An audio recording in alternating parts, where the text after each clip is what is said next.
How's the good vibe, people? Welcome to the second episode of the Good Vibes Theory. My name is Nelson, My name's Matty. and we're here to share the good vibes with the world. Empowering and inspiring one person at a time via a What podcast. the fuck was that? It was supposed to be empowering and entertaining humans one episode at a time. What is so difficult of that to learn? It's not difficult, but I tried to You learn just it a told me minute it was ago. difficult. Oh, You let's just write said it down. before I started recording that this was too difficult. I'm like, what are you talking about? It's literally a sentence. What is it? You're still so sleepy. I still don't got it. So we're barely making it to the second episode because my boy Matthew was still sleeping on the couch when we agreed that it'll be at 3:30 and we started at 3:57. What's your excuse, boy? I did exercise yesterday.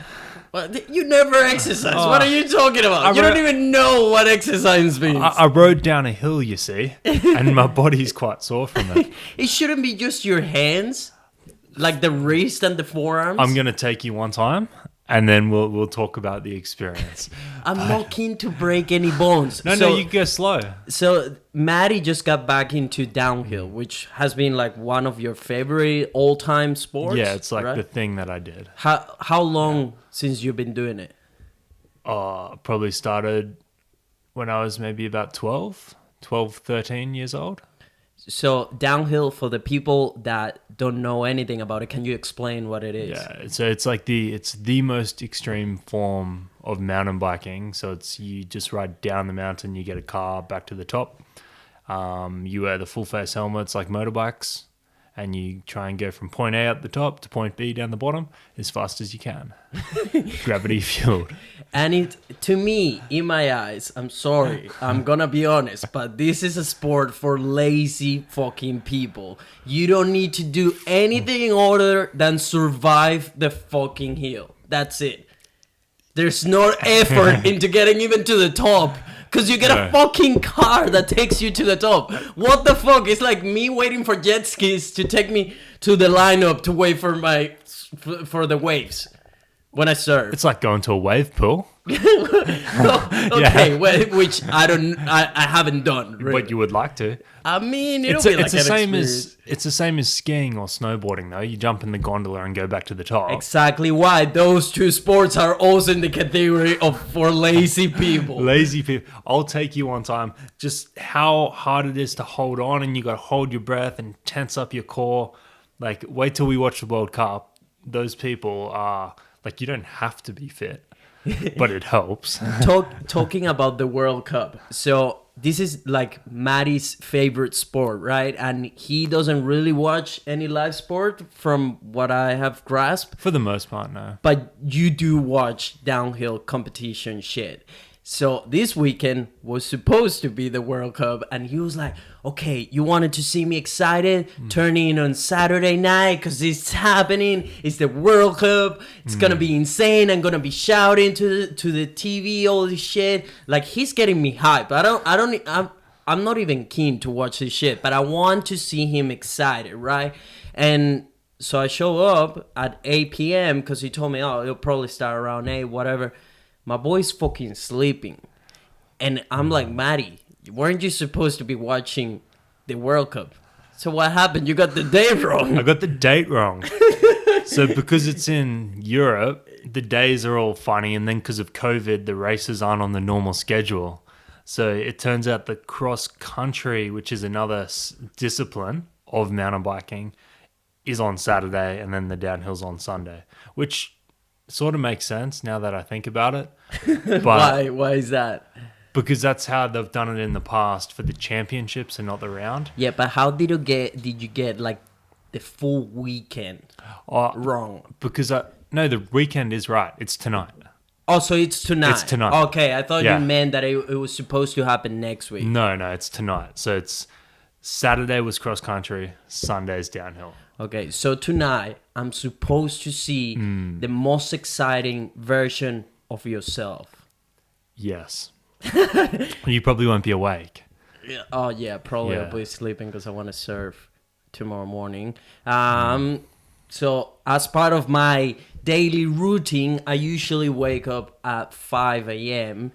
And now I'm doing it to go surfing, which is also my favorite sport that I recently got back into it since I moved down here to the coast with Matty boy. When are you coming surfing with me? It's got to get a little bit warmer. Yeah, it's A still little pretty. bit warmer. You don't I don't have a wetsuit. wetsuit. No. Yeah, Yeah. I wouldn't go in the water without a wetsuit. Give for it sure. maybe another couple months Yeah, around Okay. November. But you don't know how to surf, so No, you're gonna pretty much start. I own From- 2 surfboards Why? because I was very ambitious about learning how to surf. And but then it what sucked. happened? You have no one to go with. And why don't you go by yourself? There's Because- a lot of people learning that they go by themselves. I don't like being not good at stuff. Yeah, as that's most people your don't. ego. That's your No, fucking ego getting little on the bit. wave. Yes, it Yeah, is. probably. Yes, it definitely is. So what does it bother you about people watching you not knowing how to surf? Well, surfing already is like Because it's definitely like it has to be you feeling the pressure of other people. Because if you wouldn't give a fuck about what other people look at you when you're learning, you would just go. yeah, you would. I think surfing's one of those ones where you can like fuck up the experience for other people easier as well. Like, Yes, you could. on Yeah. a mountain bike, you can easily just go to a section of trail, and even if there's other people riding, it's not like you're like that interfering with them that much. Yeah. But then if I'm like, fuck, I don't know what the rules are. I don't know. Like, I can explain you the rules. Yeah. You will still break them like a cook. I'll still, I'll cook out. Yeah, and you will then- cook it. So there's that side of it. And then the other side is like, I'm a 27-year-old dude living on the Gold Coast. I look like I'm a surfer. Yeah, you definitely look like a surfer. So then people like look at me like almost like, fuck, I don't want to get in his wave. Yeah. And then the minute I bloody try and sit on the board and I fall off, I just feel like an idiot. Trust me, people will know that you don't know how to surf because you can tell. minute I paddle, the minute you paddle, you can tell from a kilometer away when someone doesn't know how to surf just by the way they paddle. Yeah.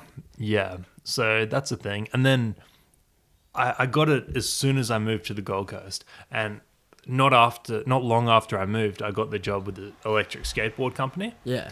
So it's like I could guarantee that I could go out for like a 10 or 20k carve and like have the similar feeling. Oh no, it's not. Yeah. Yeah. Don't But try it was to easy. compare. So it was an easier option though. It's Yeah. like, should I go and fuck around in the water and not be good and like just not have any stoke, or Not Just have go any for a skate. stoke just for a while, but then you I, will I get went it. quite a few times.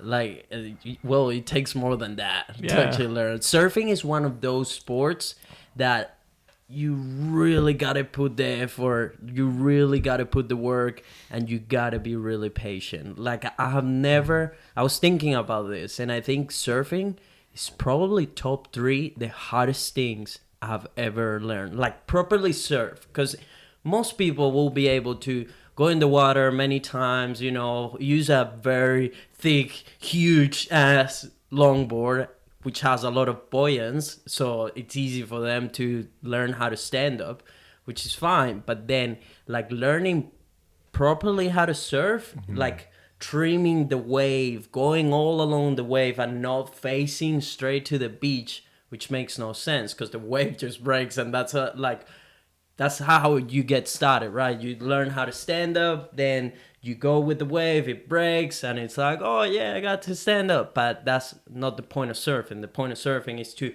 sort of angle the board, and then you start ripping all around the wave. So that's a huge step, learning how to go, like angle your board, go along with the wave, and then performing maneuvers.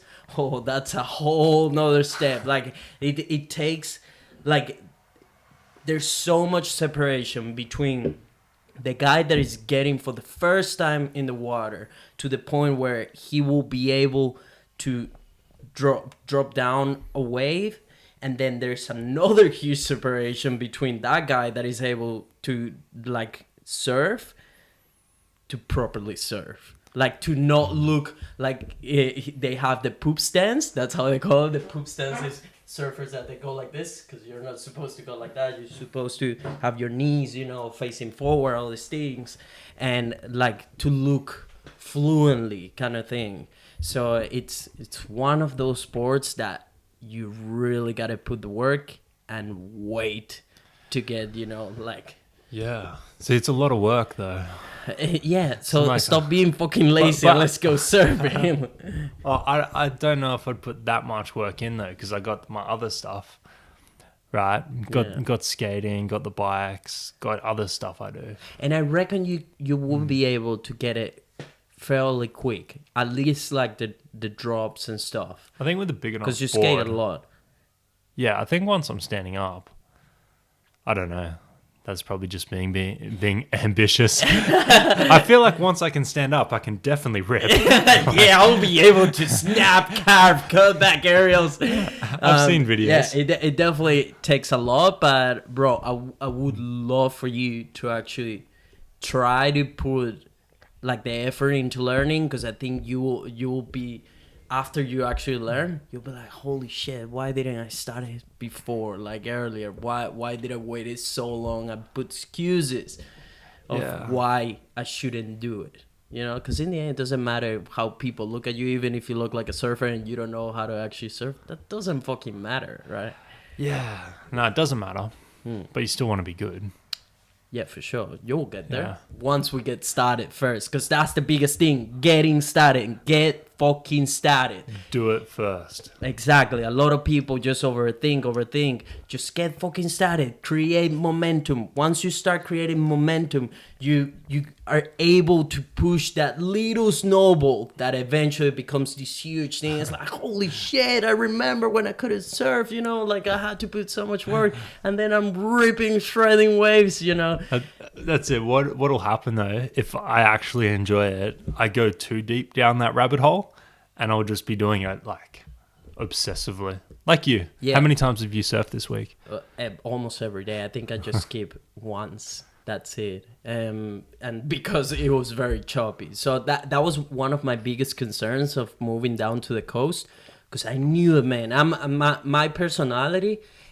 I don't know if you're like this as well, but I'm kind of obsessive. I have like an obsessive personality. So when I find things that I really like, I fucking give everything. I'm there dying. I will give absolutely everything to get whatever skill I need in order to perform that thing that I now like. So surfing, once I found it years ago, I fully fell in love with it. I was surfing so much back home. Then since I came to Australia while living in Brisbane, it's a bit tricky because I didn't have a car. Like making the time to come down to the coast, it's like an hour or something on the public transport, whatever. Then an hour or something back to get to the cool beaches.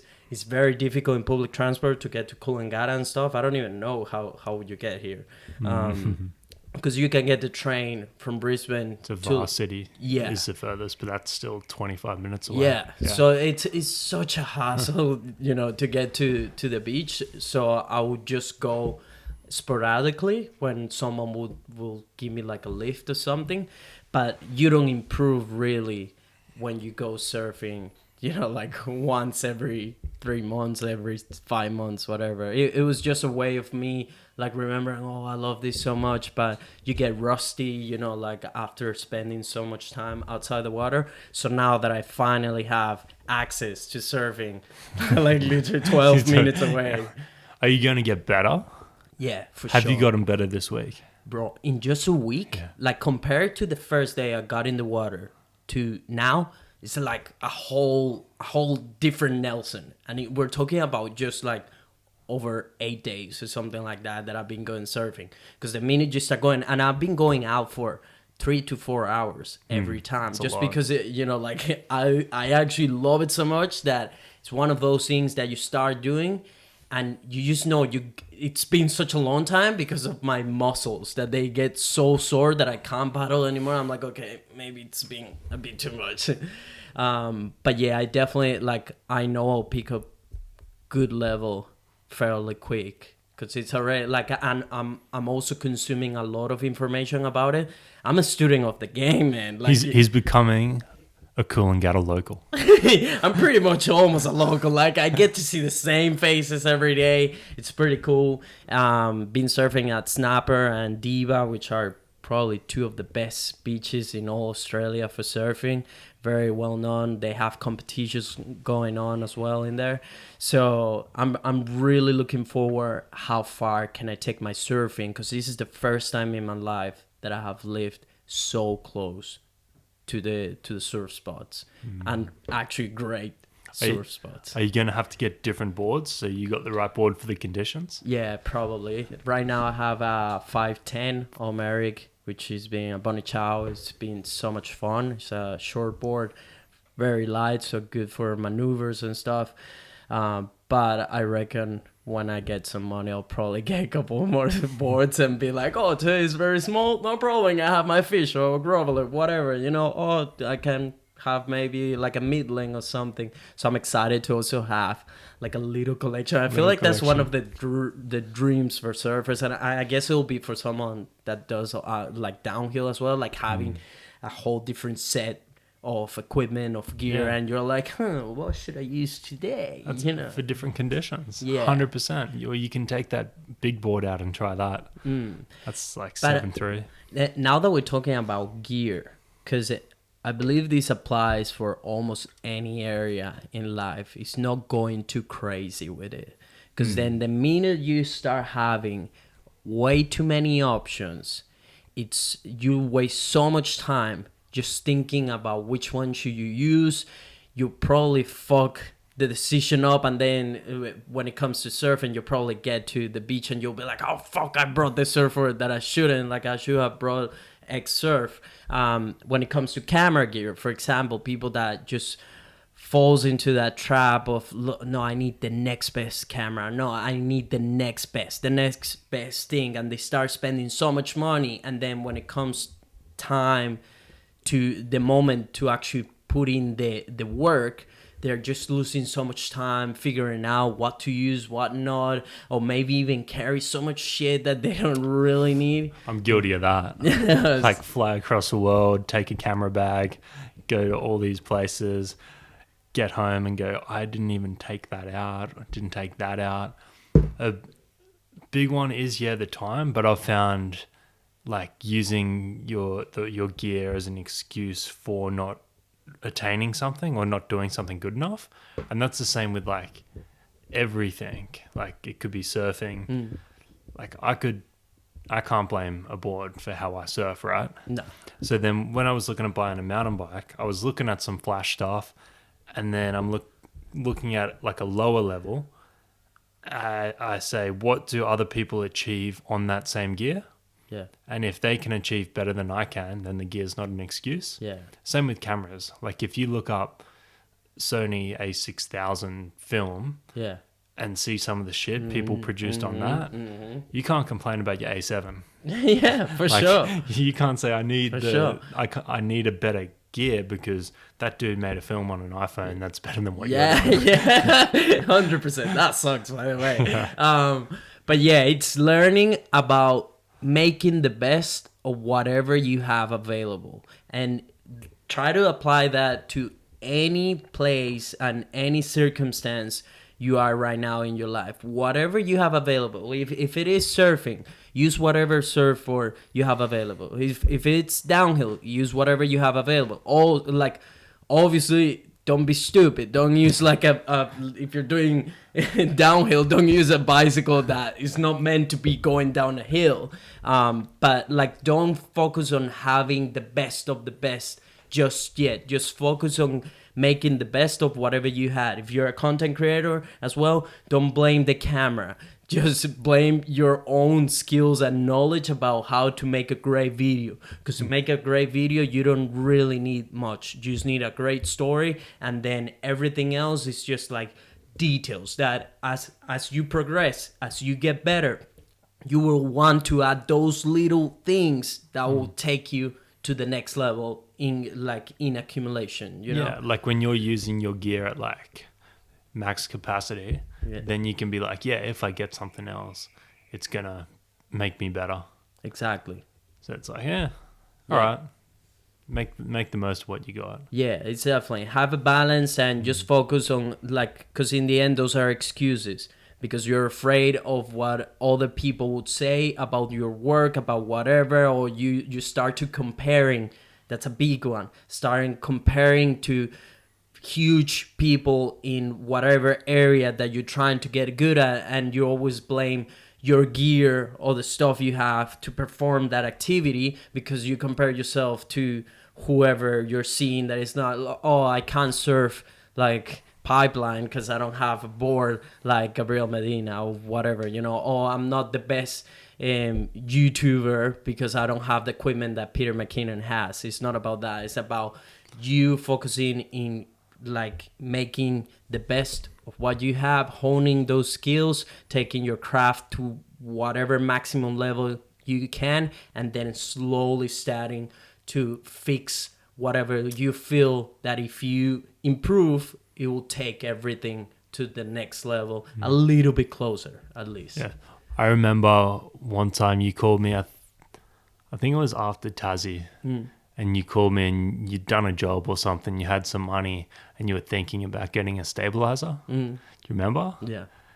And you like, it was a lot of money, and I'm like, oh, I don't think you could spend $1,000 on one piece of equipment that can have that big of an impact. Yeah, I remember exactly. So I'm like, in that case, yes. Yeah. Like, because it's not like upgrading something you already have, but it's adding to the end result. I remember that. Yeah, so exactly. That was a bit different because I'm acquiring something that I'm not able to produce with what I currently have. Yeah. Right. So I have the camera, I have the microphones, I have these things, but then to get the shots that I needed for that specific client, I needed like a gimbal or a stabilizer. So but even if I was lucky that I had the money, you know, I saved some money to be able to invest into that specific piece of gear.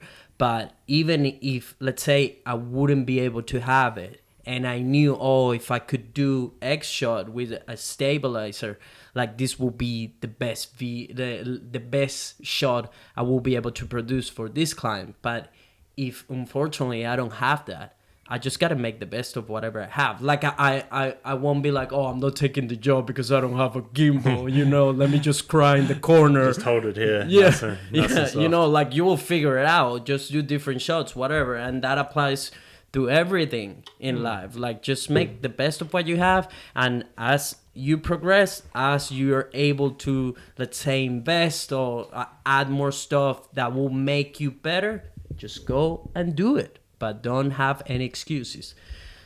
Dun dun. Is that like a sound effect thing? Dun, dun. Yeah, dun dun. That's like, we covered that topic. Yeah. Every time we give some good vibes advice. Dun dun. Dun. The other day, Matty tells me like, hey, let's do the photo shoot for the podcast and stuff. Let's meet at X place on the beach. I think it'll be cool for sunset. I'm like, yeah, I'll meet you there. He's like, hey, can you bring Django? Django is his dog, which is pretty much my best friend now because he's your son. And Django probably will show him eventually, but he's the most beautiful dog on planet Earth. Everyone says that about their dogs, but they're lying. But they're lying because this is actually the most beautiful one. Like, he's an Aussie Shepherd. Is he like... Because you mentioned there are 40 different types of them or something? No, there's heaps of different types. He's a blue merle. A blue merle. It's his genetic makeup. Yep. A blue merle Australian Shepherd. Yeah, no, he's just gorgeous, honestly. And his eyes are like bluer than the water, than the ocean water. They're like white blue. Yeah. So anyways, he's like, hey, can you bring Django? I'm like, yeah, no problems. So right now, because of COVID, the boundaries between Queensland and New South Wales. We live currently on the New South Wales side, so you need to show like a pass and stuff. So I get to a place, but as I'm approaching, because I'm Latino, I'm fucking a Northern Australian citizen, right? Like at the moment, I'm still working my way to get my residence and all this shit. I'm always scared about cops. It just, and you know, like Australian police is just the best police in my eyes around the world. They're super friendly at whatever part. I'm still scared of them. What can I say? So as I'm approaching the little thing, I forgot how do you call like these border stops? It's like a checkpoint or a border closure. So it's like there's heaps of cops there.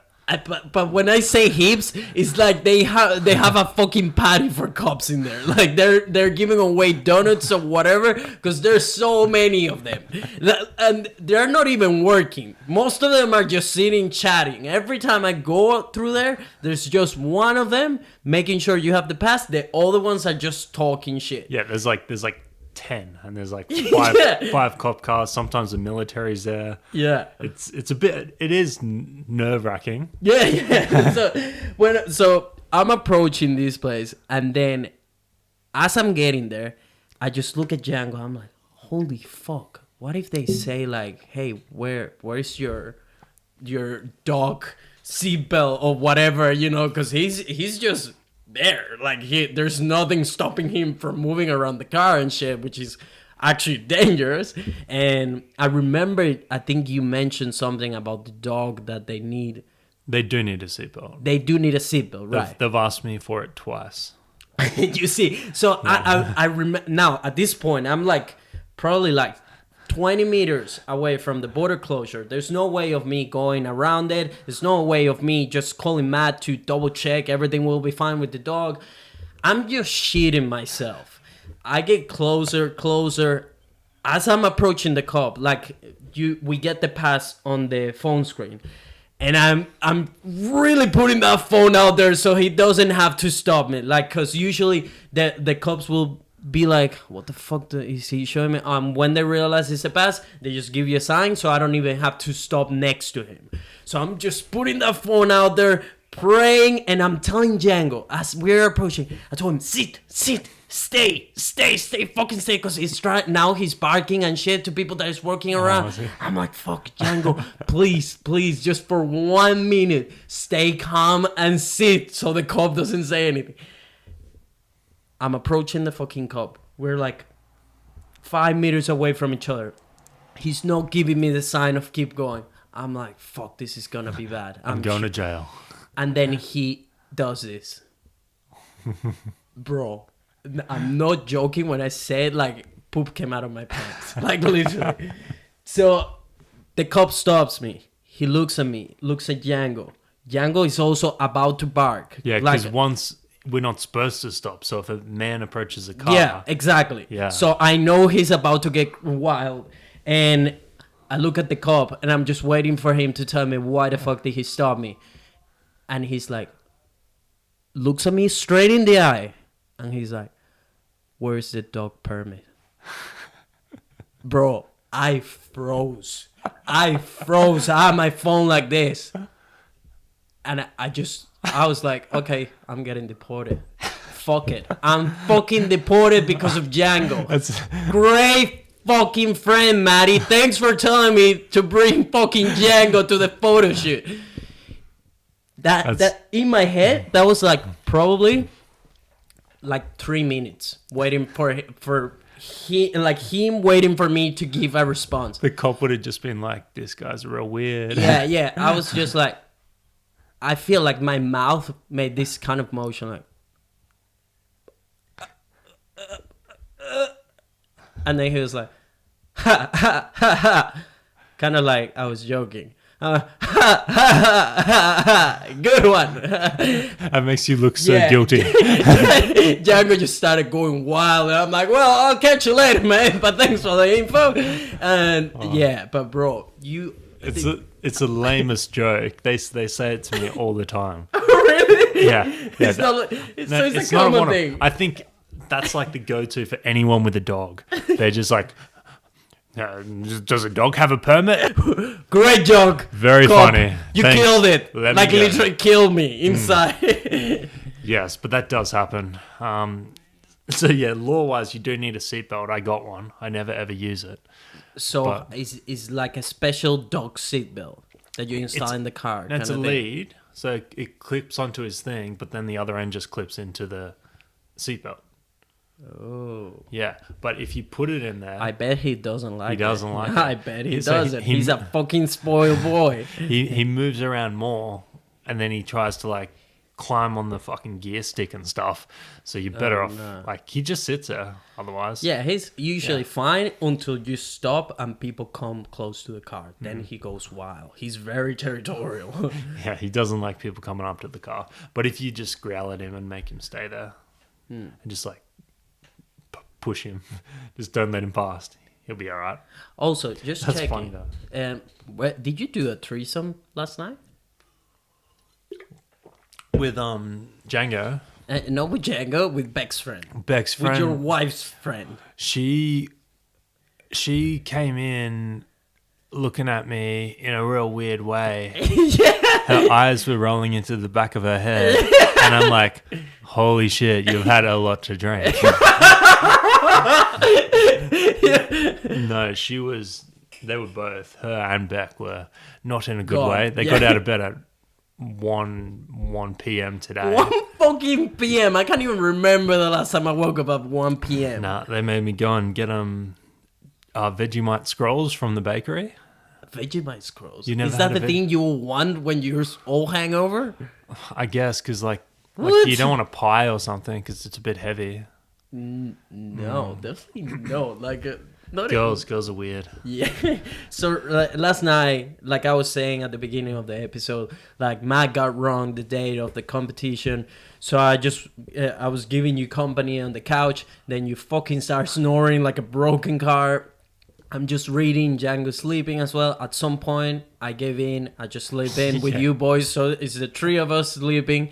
And eventually Beck and her friend make it to the house around 12, I think it was. Yeah, it was gone midnight. Yeah, I was super sleepy. You come and say like, "Hey, girls are back." I'm just like sort of waking up. I glance a little bit and I feel like someone is watching me, like really looking at me. I turn around and there is a human I have never seen before, and she's just staring at me. Blind drunk. Yeah. And I'm like, why is she not saying anything? And instead of she being like, "Hey, how are you? My name is X, whatever. Nice to meet you. I don't know." She's like, "Who are you?" I'm like, what? I should be asking that. Who the fuck are you? Like in my house. Yeah, I now live here. You're the one that needs to report to me. Who the fuck are you? Yeah, no, she was so drunk. Yeah, but I went sleeping, and then I imagined you guys had a threesome or something. Yeah, no, she went. I think she might have had a little vomit. After or before the threesome? much before. And then I went upstairs, and then Beck was straight to sleep as well. So that was fun. She was gone. But then I was pretty tired too. So I went to sleep. So no You slept exciting at fucking stories. 8, which I'm actually Yeah. proud of you. It's because I went bike riding. Yeah. I can't wait to take you. We're gonna, because Josh has a spare bike. Oh fuck! I really don't want to Yeah. do this. I feel like like there's no easier way to break a bone than going downhill. I don't see the fucking point, Matty. Tell me what's the fucking point of going and risk my body on a mountain? We won't go to a difficult track, so there won't actually be any obstacles. So it'll just be like flowy tracks with berms and bumps. The bikes handle the bumps, so it's not that hard on you. So you just gotta like sort of act, like think fast enough to be able to actually move the bike through where you're going. But there's not going to be any big drops or jumps or logs or anything. And then you can go slow. Like if you go slow, anyone can do it on an easy track like that. I still feel like that's such a bad idea. But Because I want you to go like, oh, I'm sore. I'm pretty sure I'll be like, yeah, that was difficult, whatever, but I don't think I'll be sore. I think you'll be like, why does my body hurt for so much? I was only on the bike for 4 minutes. Really? Yeah, screw F45. I don't do it 45. You just hold it up there, gentlemen. I do CrossFit, not F45. I won't hold either of them against you. So I made a deal with Matty. I can't handle spicy. I hate spicy. I don't even understand why people like spicy, unless you were born in India or some shit like that, where they like almost the minute you come out of a vagina, you're being handed spicy. I think in India the vaginas are spicy. And that's why, yeah. Could be. It makes sense. Very close to a butthole. Yeah. I don't know. It would make sense. A little bit of spice going on there. And then you're just great at it. No, I actually met an Indian guy that he couldn't tolerate spicy. I'm like, are you sure you're Indian? Did they send you here? Because yeah, are you a spy? Are you a fucking spy? it didn't want you anymore? Really? I don't know. Can you imagine if Indians get like deported if they don't eat spicy? Well, I assume you would like spice because you're from Venezuela. What? We don't eat spicy but back it's home. an exotic country, and exotic countries eat spicy shit. No, Mexico, they eat spicy shit. Yeah, but you're very close. Right? No, it's still not close enough, mate. I don't know, but and also in India, right? There's like 1 billion people, right? So there'd be so many provinces. Like India has like as many people as South America. 1 billion people is so much humans, man. So many humans. How many? That's insane. So I guess like the regions, right, would be sort of like the countries in South America. Yeah. So maybe some regions just and don't how like crazy spice. is that in Australia? I think there's like 24 million, something like It's that. up to like 27. Which is still nothing compared it's- to 1 billion. It's like a big city. Not even a big city. Like I think New York's about that. What would we do if Indians and China try to take over Australia? Lose. Especially China. Because they're very close and they've been buying a lot of properties and shit around Australia. Yeah. So what should we do if they actually invade Australia?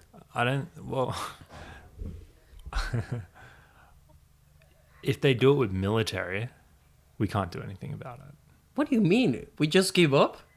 Well, It's like, I think that they're okay, just take doing they're us, doing do it whatever peacefully you- at the moment.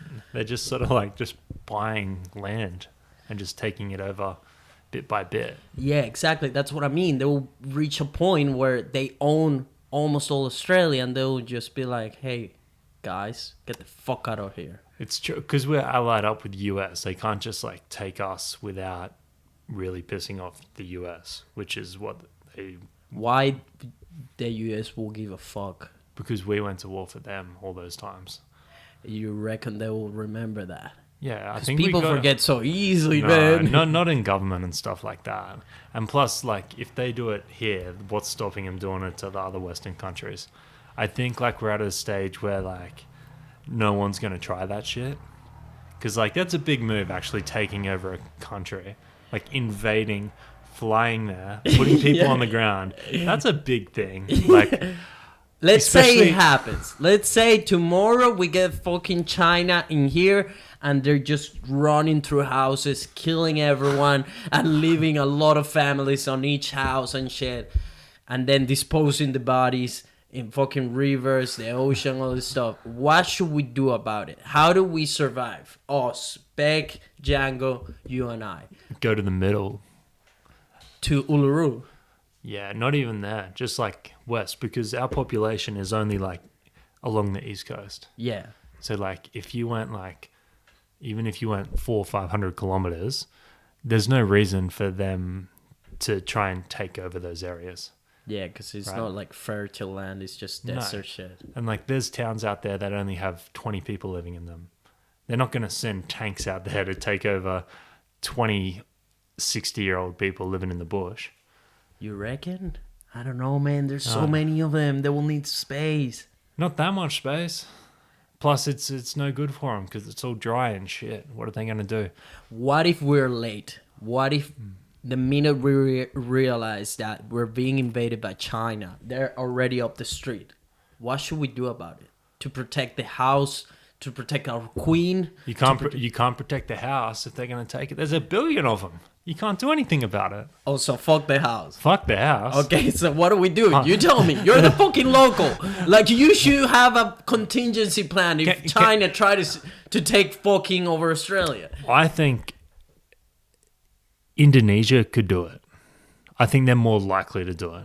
To take over Australia. Yeah, because they're so close. Okay, let's say it's fucking Indonesia. What? I need you to give me a fucking plan of action. If tomorrow I have fucking Indonesians trying to break in the house, what should we do?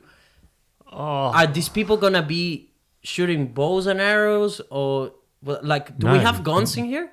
No one has guns. We're fucked. What do you mean? We need to get something to defend ourselves. Django. Right? Django will get fucking killed at the first one because he will think that these people want to spoil him like every single human that runs into him. Yeah, no, I don't know. I don't think we can do anything. Are they going to try and kill us? Yeah, what if they try to, like, they're coming for us? Well, I think we just run across the street, jump into the bush, and like hide in the rainforest. Actually, that's like not as bad. I think that's all you could do. What else could you do? How would you kill an Indonesian if he's coming for you right now? How would you kill him? Because I bet your advantage is your size. Because Indonesians are very small. But other than that, like, I think a bat. Do you have a bat? I got a big piece of wood.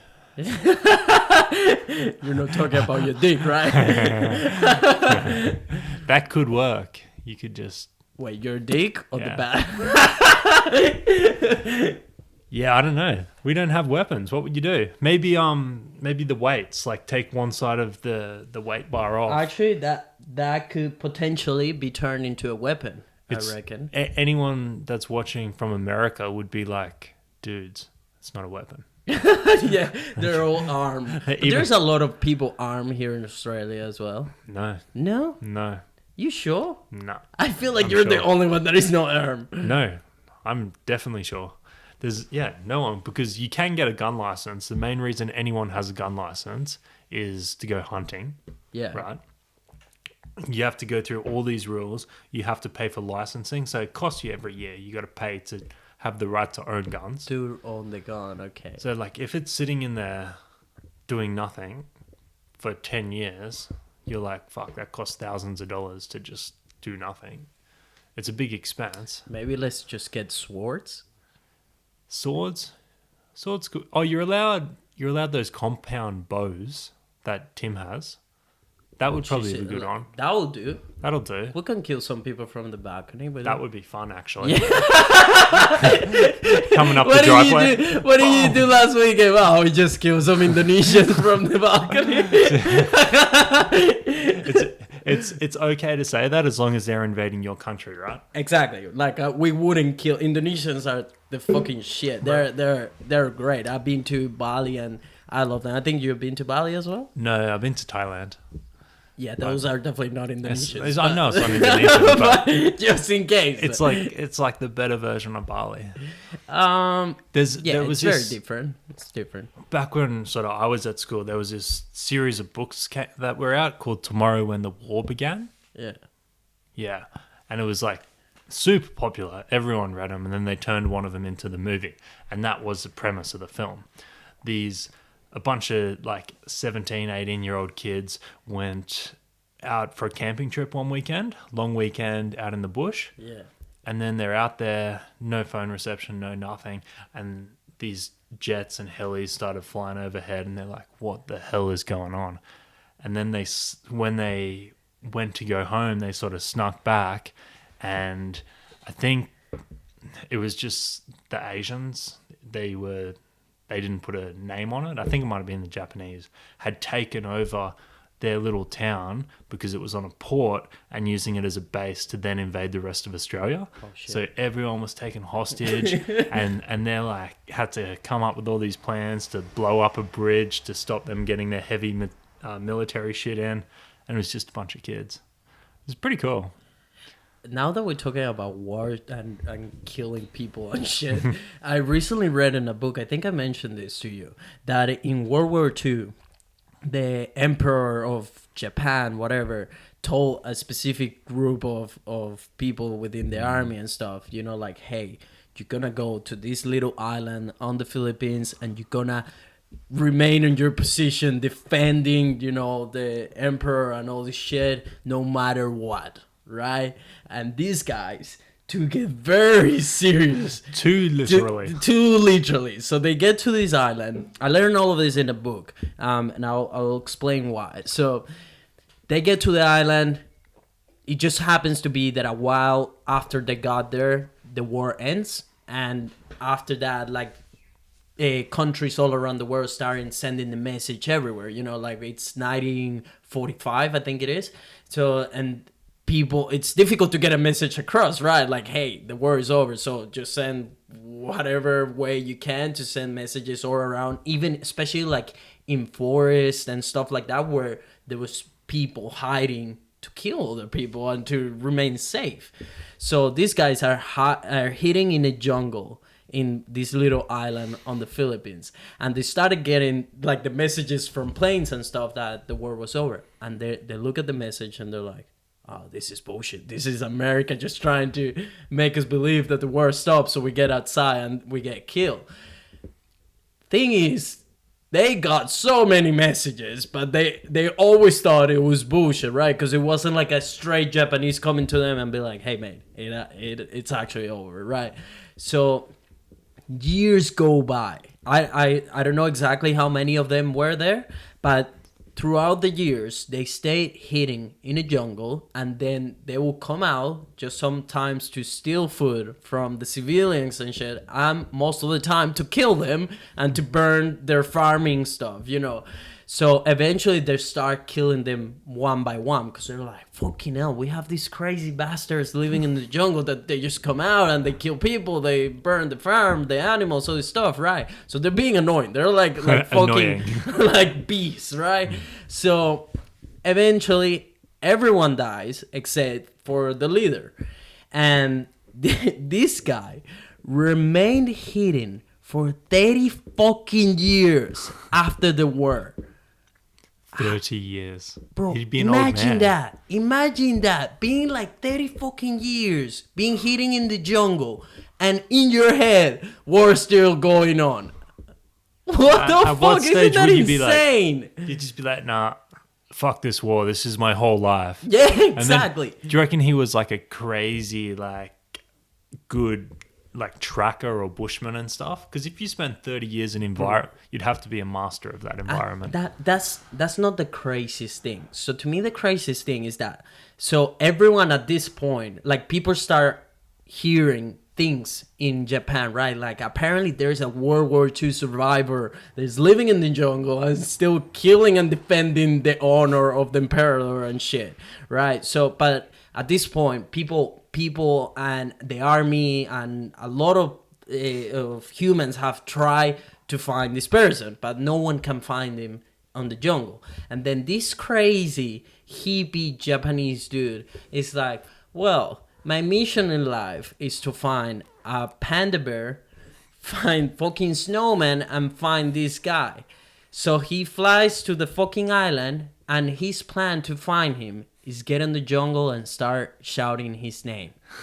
He finds it in the 4th day. No one can find this dude, and this crazy hippie finds him. And he's like, hey, mate, good to see you. War is over. It's actually over.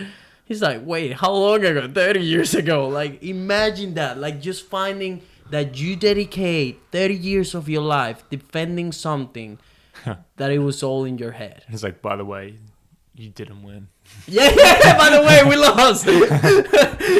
Shit, man. So, like, the lesson of that within the book was that people pretty much, depending on what's your metrics of a good life, what's fulfilling, what's your purpose, if you dedicate to those things, you will have like a great life. And this dude, when they ask him like, hey, how do you feel about, you know, like, you spent 30 fucking years in the jungle, you know, defending something that wasn't going on, to him, the mission was accomplished, and he was happy and fulfilled with his life because he dedicated to what in his own metrics of like a successful life was, which was being loyal to his country and the emperor no matter what.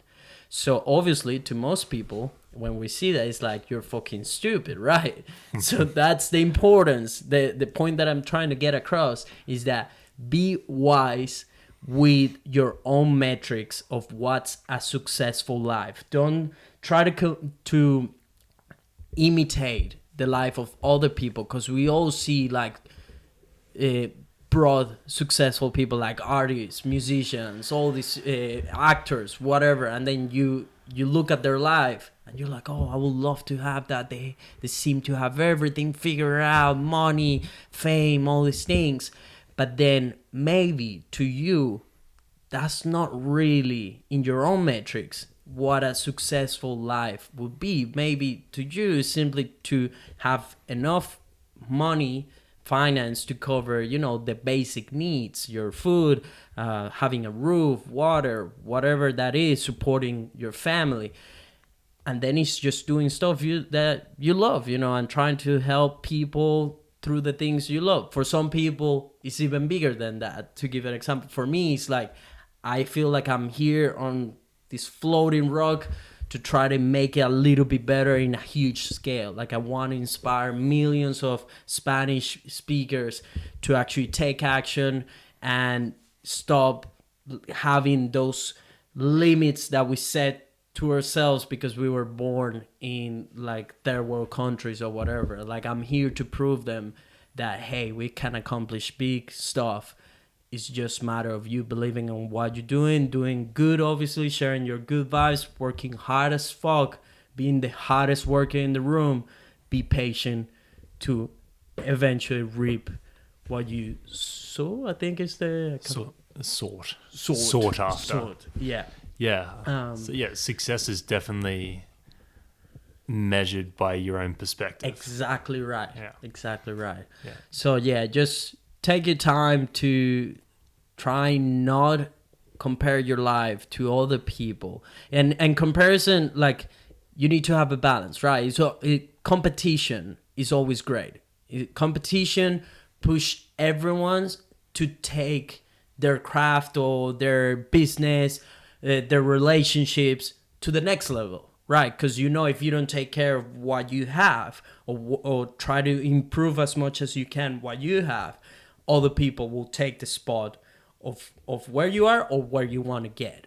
So what I'm just trying to say with all of this is that try to be wise when you choose your metrics to what a successful life is, and then once you have that defined, then work towards that instead of just like whining and bitching about what you don't have. Going back to what we talked at the beginning of the episode, make the best of whatever you have available currently in your life that can help you to fulfill those metrics of success according to your own experience and perspective. And that, of course, keeps evolving along your own journey of life. Because if you ask past Matty or past Nelson, why, when we were like 20, 21, what was that successful life in your eyes? I probably would have said, well, having a Lamborghini or... Right, I was about to say that. You know, like some stupid shit that is in the end materialistic. So right now, my perspective on what a successful life is has changed so much, and for the better as well. And I try to be logical in the ways that I'm trying to always be within that metric that I have defined. What is success? What is success to you, Matty? Well, like you just said, I think it's ever changing as Yeah, well. currently. So, currently, what would you define as success? Interesting.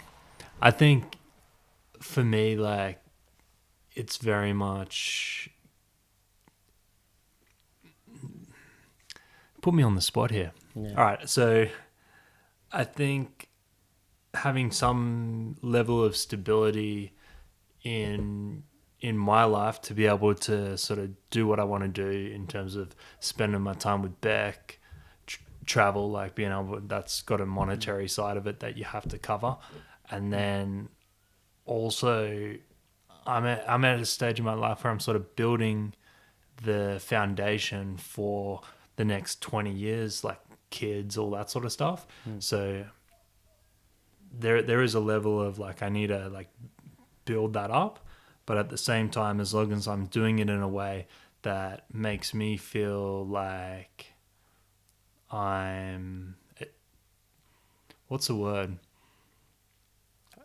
I guess in a sense, proud of what I'm doing. Okay. Being like a creator, I'm very harsh on my own work. So Yes, you are. Yeah. when I can make something that I'm like, I think that's pretty good. Yeah. That's like pretty much what I strive towards in terms of being successful. And then the byproduct of that is making sure I get my house in order. Okay. Yeah, that's a good success metric. And that's changed a lot. Like when I was 22, I wanted a nice car. I could go and buy a nice car now. Couldn't think of anything worse. Yeah, Like it's such a bad idea. Yes, in terms of everything, and especially when it comes to cars. Cars are not assets. Cars are the worst. Cars are just draining your money out. Yeah, the only thing worse than a car is a jet ski. Yeah, Matty has been talking about buying a fucking jet ski for the longest, which I think it'll be super fun. But at the same time, obviously, it's such a big waste of money. Bad idea. Yeah, bad idea. So definitely don't do it for now. No, but that's it. Like check in with, once you figure out what you gauge as being successful, sort of ask yourself, why do I want that? Yeah. So that's a big one. Like back when I thought success was having a sick car, why do I think that? It's just sort of like egotistical showing off. That's I just want bullshit. these people to pay attention to the stuff that I have. I want to show off. I want to get the nicest girl, whatever it will come down to. And then, like, if you come to that realization and you're like, that's not the sort of image I want for myself anyway. Yeah. Then you can be like, okay, what do I really want? And then set your new goals and then check in along the way because they're not going to stay the same. Yeah, they will always evolve. Yeah.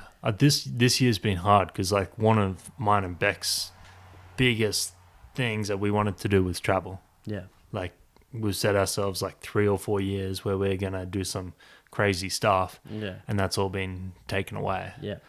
So like what can we do this year to still make sure like we're doing something? Yeah. So, like still like doing a modified version of our goals. Yeah. So we built the camper van and like we've, there's still more stuff you could do, but at least you're achieving something towards what you call success. Exactly. And never stay like whining. That's the worst thing you could do. Like let's say for example you guys that had these plans of travel, like same with a bunch of people, that happened for a lot of people around the world. Yeah. So but then like just staying whining and being like, oh, I can't travel, do this, I'm depressed, all this shit, and starting to navigate towards a place of negativity. Just do what you guys did, which is like adapt and evolve and change course. So it's Pivot. okay, I encountered this obstacle, which is right now we're talking about not being able to travel, that for something that escapes your control. It's like, okay, what can I do to still fulfill that travel thing? And you guys went for a van, which is great. Australia has a lot to offer, and that's just a small example of how to change course when things are not going the way you want it. I think we spoke about that last time, was like pivoting in a situation when I think we're talking about setting your goals, and it's like if you set them to something you're not achieving, being able to pivot. Yeah. Yeah, you got to remain flexible and adaptable for sure. It's one of the best skills you can acquire in your lifetime. Rather than whinging. Exactly. Because that doesn't help. Dun, dun. What do you reckon, Matty boy? Should we wrap it up? It's been an hour. It's been a whole hour. Yeah, already. it went quick, eh? I've just gotten the, I don't know what her title is, one of the girls at work. she's finally had a crack on Joe Rogan's podcast. Yeah. And she put it on the other day at work and was just listening to it. Yeah. And then you just hear her go, holy shit. It goes for 3 hours.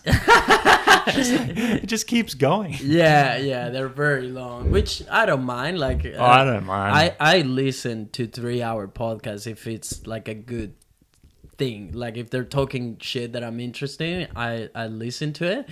But right now, I feel like we can wrap that up at around hour 10, whatever we feel like. If the conversation is very exciting, we just go for it. Super. How do you feel about the second episode? I'm feeling a little bit more comfortable. Yeah. I'm feeling a bit tired. Yeah. Because I just had a nap. Yeah. I feel like you had a monster before coming. We need to do something about this situation. Oh, hey guys, we're gonna fix this background because this looks horrible. So in the next episodes, we should start like slowly fixing shit and take it to a place where it will look voila. But yeah, so we went on a couple of tangents, but I did like them. Do you feel okay with the stuff that we talked about? Yeah, no, it was good. It was a good story time. Yeah. So talking about sport too, that's lighthearted. Yeah. So just keep in mind that these podcasts are not prepared at all. So we just come straight, sit down, have an honest, real chat about whatever comes up. And so I guess that eventually we will start as we progress and we get better. They will be even better than what they are now. But I'm pretty happy with it. So yeah. You got to write down the intro for me so I can remember it next time. Yeah, you definitely fucked that one up. I did. You just had one job, one little thing that you had to remember, and you fucked it up. I still can't remember it. Okay, we will make sure Matty knows his part for the intro for the next time. And I'm sorry again for my broken English. I bet that some people are just being like, that guy, he really doesn't know how to speak English, right? You're fine. Anyways, I hope the message gets across every time I explain or say something, hopefully. And if it doesn't, yeah, I don't know what to do. I think we get it. It's too much to subtitle, so that won't be happening. Yeah, definitely not happening. But guys, if you like the podcast, please make sure to subscribe. Hit that red button, subscribe to the Good Vibes Tribe. Just trying to Good Vibes Tribe. Yeah. You like that? Just improvising here. Where can people find you on social media, Matty? You can find me at a guy called Matty. YouTube and Instagram. Not much on YouTube, so go to Instagram. Yeah, good. I'm at Nelfalife. You can find me on YouTube, Instagram, pretty much every social platform. If you speak Spanish, English, I was going to say. If you speak Spanish, I also have a Spanish-speaking podcast called Vibras. You can find that on my main account. The links are there. The links will be in the description in here as well. If you do like the podcast, if you do want us to keep going, we will really appreciate if you take the little time to drop a review on Apple Podcasts and 5 stars, of course, because that will help the podcast to reach more humans around the world and taking the good vibes to every corner of the floating rock. Ooh. At the Good Vibes Theory. Exactly right. That's my boy. On every platform. On everywhere. We're everywhere. Except for Twitter, that someone took that, so we had to take Vibes Theory, which is still I love. Yeah. I love that one. And we're not on TikTok. Oh, we're definitely not on TikTok. No, and we're not going to be. Yeah, I don't think so.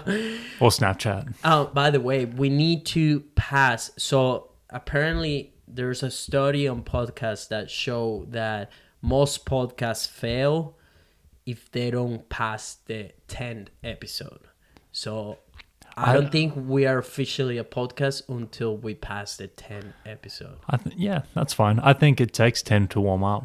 Yeah. But we need to be good. Then we can maybe can you pin one? So then when people go to our channel and they watch one, they watch a real good one. Yeah. Yeah, right now I wonder how bad are they? I don't know. I think they're just slow. They're all right. But we need to do 10 before we like get guests on and stuff like that. Oh, we need to figure the fucking background. The background's like, disgusting. People will be like, are we doing this in here? What like, are we doing? For real? I keep getting targeted Facebook ads for neon signs. Are Like, you? Actually, they're targeting we me. need to get one, man, but they're just so Maybe expensive. after what? How many podcasts do we have to do before we get one? I reckon after the 10 one, we should definitely start considering getting one. I think if we set like a decent number, Yeah. then we can like reward ourselves. Like 10's not that hard. Okay. Can't do I 10. see. I see your point. Yeah. I see where you're going. How does 30 sounds? 30's a lot. 30's 30 fucking weeks of podcasting. Which Or I don't maybe- even know how many months is that. I'm a dentist. I don't know numbers. The math. You're a dentist. I'm a filmmaker. I never. we need someone here that knows about numbers. Well, it's over half a year. Maybe we just say 6 months of it, because then it's like 56. Half of that, 23. Shit, that's a lot. That's 6 months of podcast. Anyways, let's just wrap it up and we have this discussion later. But hope to see you guys next week. At this point in time, I don't know what's exactly the day in which we are dropping every single episode. We're thinking about Wednesdays because I feel like people are going through their week, comes bump day, and they're like, oh, I'm feeling a bit low on energy. I hope I had like a great podcast that will hype me up to finish the rest of the week. I might turn on the Good Vibes Theory and listen to two beautiful legends talking good vibes. Wednesday, we'll figure it out. We can always change it. Tune in for the next one. Good vibes for everyone. Boom. How was that? Boom. Done. Mission accomplished, sir.